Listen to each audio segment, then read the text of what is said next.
हजारों पंडालों में। हमारी बात को तुम आज मान लेना, यदि तुम्हारे दिल में ये बात ठोकर कर जाए तो कहना तुम्हारा जीवन ना बदल जाए, तो कहना तुम्हारी जिंदगी ना परिवर्तित हो जाए, तो कहना सफलता पाने के लिए बहुत से उम्मीदों को पानी फेरना पड़ता है, रातों से नहीं बातों से नहीं। सफलता पाने के लिए रातों से लड़ना पड़ता है, सफलता पाने के लिए आलस को त्यागना पड़ता है, सफलता पाने के लिए अभिमान को त्यागना पड़ता है, सफलता पाने के लिए सुख को त्यागना पड़ता है, सफलता पाने के लिए क्षमा करना पड़ता है, सफलता पाने के लिए विनम्र बनना पड़ता है, सफलता पाने के लिए कमिटमेंट का पक्का आदमी बनना पड़ता है। और जितने भी युवान बच्चे बैठे हमारी बात को बागेश्वर धाम यूट्यूब चैनल के माध्यम से देश विदेश में सुनने वाले जितने भी लोग हैं, चाहे आप डॉक्टर हो, मास्टर हो, वकील हो, या आप जज हो, जुडिशरी, आईपीएस, आईएएस, किसी भी पद में प्रतिष्ठित हो, आप अपनी जिंदगी में यदि और सफलता पाना चाहते हो, व्यापारी हो, कुछ भी हो, आप एक बात नोट कर लीजिए, बेटा बेटी वो महान नहीं है जो माता पिता के नाम से जाने जाएं, बेटा और बेटी तो वो महान हैं जिनके नाम से माता पिता को जाना जाए।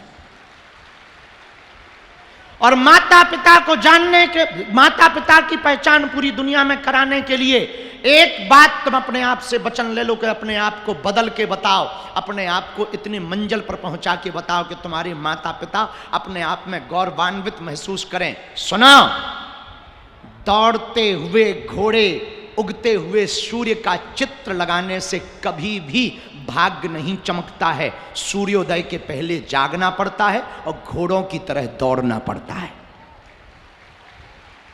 तभी भाग्य चमकता है।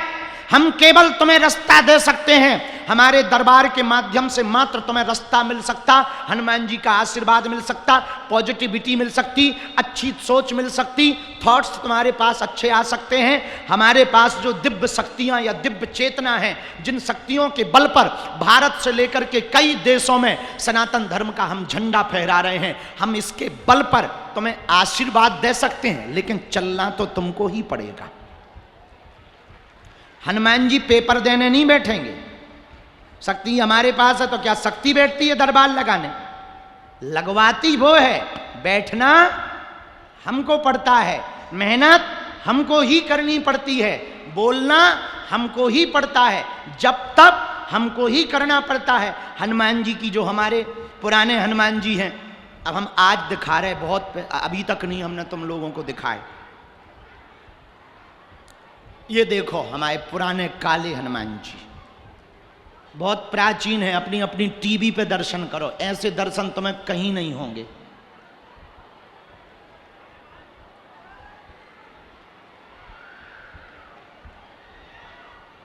बहुत पावरफुल हनुमान जी हैं ये, यही हमको बताते हैं, यही हम पर कृपा करते हैं, और इन्हीं को हम झोली, अच्छा लोगों को लगता बाबा झोली में पैसा लिए रहता, हम झोली में वो चीज लेके रखते हैं। अभी एक और तुम्हें दिखा रहे, हमको ये विदेश में मिले थे, एक भक्त जी के घर में 140 साल से थे, उन्होंने स्वप्न देकर कहा कि हमको वापस कर दो। वो समझ नहीं पाए किसको करना है। जब स्वप्न में हनुमान जी ने कहा कि हमारा चेला भगत आ रहा है, उसको दे देना, हमको ये वाले हनुमान जी वहां पर मिले थे। ऐसी मूर्ति तुम भारत में कहीं नहीं देख पाओगे। पूरे दिखाओ, फुल दिखाओ। लोगों को लगता हम अपनी झोली में रुपया पैसा रखते हैं, हम अपनी झोली में गुरुजी की दी हुई संपत्ति रखते हैं, उनकी मालाएं रखते हैं, हम अपनी झोली में पुरानी पुरानी मालाएं रखते हैं, उनका ध्यान रखते हैं। लेकिन भैया कभी भी हमारे सामने 50 ऑफर आते, कभी फिल्मों वालों के आते, कभी गंदे लोगों के आते, कभी कोई कहता आप हमारे साथ चलो, हम इतने रुपया देंगे, ये देंगे, वो देंगे। हम कह देते ठटरी भराओ, हमें हनुमान जी ने शक्ति अमीरों के पर्चा बनाने के लिए नहीं दी है, जिनका कोई नहीं है उनकी अर्जी लगाने के लिए दी है। हम अमीरों से विरोध में नहीं है, मिलते हैं पर कायदे में। अब तो धाम पर नियम कर दिया, यदि आप वीआईपी वीवीआईपी प्रोटोकॉल लगा के आओगे, दर्शन भी नहीं हमारे मिलेंगे, मिलना तो दूर की बात है, आप भक्त बन के आओगे तो ही मिलोगे। नहीं तो वीआईपी वीवीआईपी पुलिस लगा के मिल लेते हैं, गरीब बेचारे जो है 6-6 घंटे तक बैठे रहते हैं। हमारे गुरुजी ने हमें बहुत डांटा सपने में, सन्यासी बाबा ने, कि तुम्हें हमने इसलिए शक्ति दी, तो बीच में हम जरूर बिगड़ गए थे 7-8 महीने के लिए, जी हजूरी करने लगे थे। अब अपन ने प्रण ले लिया, चाहे पृथ्वी पलट जाए अपना नियम नहीं छोड़ेंगे। हमें जिनके लिए हनुमान जी ने शक्ति दी है उनकी अर्जी लगाएंगे, उनका भला करेंगे, और सबको अपनी जन्मभूमि भी दिखाएंगे कि एक छोटे से कमरा से कैसे हमने अपना जीवन शुरू किया और कैसे आज हनुमान जी के कारण पूरी दुनिया में जा रहे हैं। सबको दिखाना चाहिए। 24, 25 और 26 तारीख को रोज शाम को 4 बजे से 6 बजे तक जन्मभूमि में बैठकर सत्यनारायण की कथा पहली बार नहीं, दूसरी तीसरी बार संगीतमय सत्यनारायण की कथा सुनाई जाएगी। उसके लिए किसी को यदि वहां आना है तो आपको वहां पर, क्योंकि केवल 40-50 लोग बैठ सकते हैं, ज्यादा बड़ी जगह नहीं है, बाकी लोग लाइव सुनेंगे टीवी पर, घर बैठकर अब बागेश्वर धाम यूट्यूब चैनल पर वही कथा 24 की 25 को, 25 की 26 को, 26 की 27 को दोपहर 1 बजे से 3 बजे 4 बजे तक संस्कार चैनल पर लाइव होगी। ओम जी तुम भी आना और वहां यजमान बन जाना सत्यनारायण कथा की, ताकि हमारा टीवी का खर्चा निकल आवे। हाँ, क्योंकि ये भी तो सबसे बड़ी प्रॉब्लम है ना हमको। और इसीलिए हम ज्यादा कथाएं कर रहे हैं। पूछो क्यों कर रहे? पूछो, बागेश्वर धाम पर अस्पताल बन जाए तो जो मुंह चलाते थे कि मंदिरों से किसको फायदा है, भारत का पहला मंदिर बागेश्वर धाम है, जहां की दान पेटियों से गरीब बेटियों का तो घर बसता ही है, कथा में मिलने वाली दक्षिणा से अस्पताल का निर्माण करवाया जाता है। और माननीय प्रधानमंत्री जी जब हमको मिले, ऐसे तो 3-4 बार मुलाकात हो गई थी, और जब धाम पे आने के पहले हमें मिले तो बोले, शास्त्री जी आप अस्पताल क्यों बनाना चाह रहे? हमने कहा माननीय प्रधानमंत्री जी, इस देश में अस्पतालों में मंदिर बहुत हैं, हम मंदिर में अस्पताल देखना चाहते हैं। तो बोले बहुत बढ़िया है। फिर वो हमसे पूछने लगे बनाओगे कैसे? हमने कहा जैसे आपने राम मंदिर बना दिया। आप तो प्रधानमंत्री हो, एक झटका में राम मंदिर बना देते, पर सबसे सहयोग लिया, हम भी सबसे 1-1, 2-2, 5-5 ईंट लेकर के बना देंगे, आप चिंता ना करो। तुरंत प्रधानमंत्री जी बोले बहुत बढ़िया, हम आएंगे यहाँ पर। और 23 फरवरी को वो धाम आए भी, और जिस दिन भूमि पूजन हुआ उसी दिन बोले शास्त्री जी आप बना लो, हम उद्घाटन में भी आएंगे। हमने कहा ये बहुत बढ़िया। अच्छा, हमने तो निमंत्रण इसलिए दिया था कि भाड़ में गया, निमंत्रण दे देंगे, ये मुख्यमंत्री को कह देंगे, वो 2-4 बार आ जाएगा, थोड़ा इज्जत बढ़ जाएगी। आओ आओ, अपन तो सीधे साधे आदमी, लेकिन उन्होंने जैसे ही सुना तो तुरंत, उनका विजन तो बहुत बड़ा है ही है, बुद्धि तो बहुत प्रखर है ही है। उन्होंने जैसे ही सुना तो उन्होंने कहा शास्त्री जी काम तो ऐसा आज तक किसी ने किया ही नहीं है, और संतों में तो किसी ने नहीं किया, बहुत बढ़िया कर रहे, हम स्वयं आएंगे।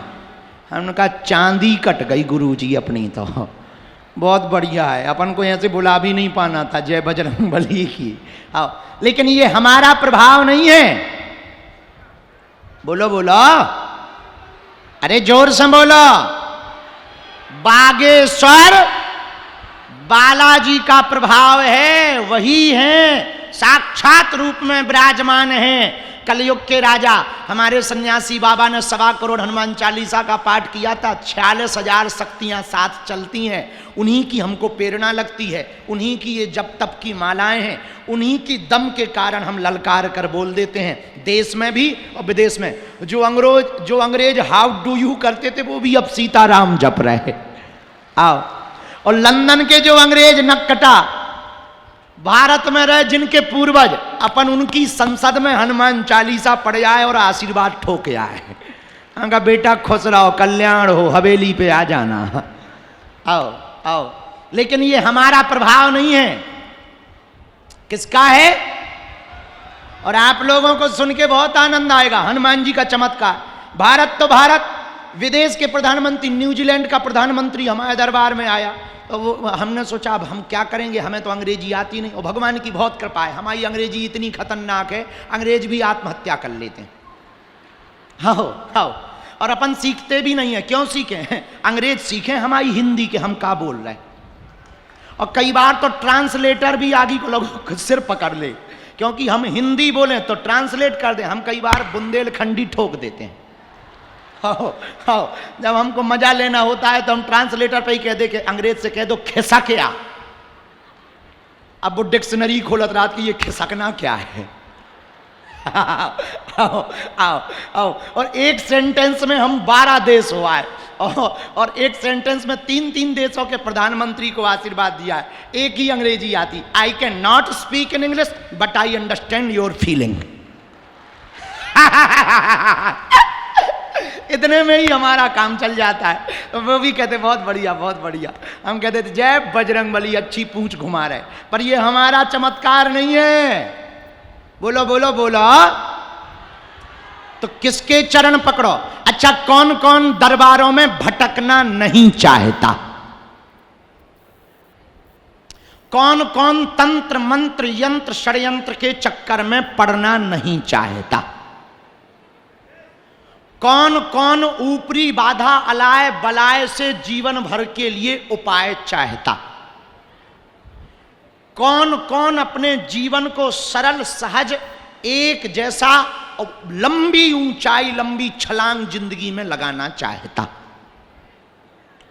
कौन कौन आज से अपने भाग्य का परिवर्तन करवाना चाहता? हाथ उठा के बोलो, कच्चा या पक्का? तय कर लो, बदलोगे तो नहीं। 1-2 दिन के लिए या जिंदगी भर के लिए?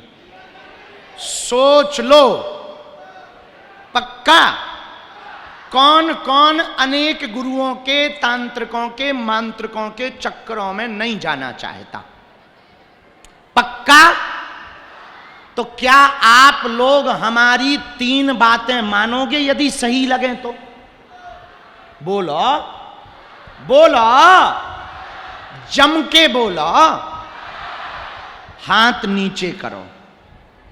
पहली बात, आज से हमारे चक्कर में ना पड़ना। पूछो क्यों? हम जिन बालाजी के चक्कर में पड़े, तुम भी उनके चक्कर में पड़ना। क्योंकि हम अपनी पूजा करवाने नहीं आए हैं, हम हनुमान जी की पूजा करवाने आए हैं। और सुनो, हमको फर्क नहीं पड़ता है कि तुम हमें मान रहे या ना मान रहे। ना आओ तो वेलकम, ना आओ तो भीड़ कम। बढ़िया माला जपेंगे, हवन करेंगे, और बढ़िया है। तो पहला शर्त मानोगे, आज से हमारे चक्कर में नहीं पड़ना। पक्का? दूसरी बात, लहसुन प्याज मांस मंदरा बंद करके पेशी शुरू कर देना। भले ही 6 महीने में एक बार जाना, साल भर में एक बार जाना, घर पे पूजा करते रहना और यहां वहां भटकना नहीं।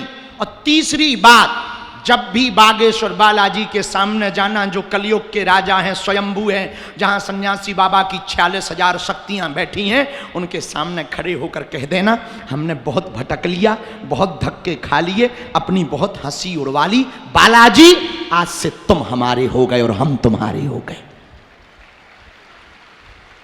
हम वचन देकर कह रहे, तुम्हारी जिंदगी में 4 चांद ना लग जाएं तो कहना, तुम्हारी जिंदगी परिवर्तित ना होने लगे तो कहना, तुम्हारी जिंदगी में नए नए अनुभव ना होने लगे तो कहना। भरोसे के साथ इस मंत्र को मान लेना। हमने भी इसी मंत्र को माना है। हमारी जिंदगी में हमने जो चाहा, हनुमान जी हमें कृपा कर देते हैं। तुमसे भी कहते हैं, हम चाहते तुम्हारी आंखों में आंसू ना रहे, हम चाहते तुम दरबारों में ना भटको, हम चाहते तुम्हें तांत्रिकों के चक्करों में ना पड़ना पड़े, हम चाहते तुम्हारी जिंदगी में बदलाव आ जाए। इस बात का प्रण ले लो, आज से तुम हनुमान जी के हो जाओ, हनुमान जी तुम्हारे हो जाएं।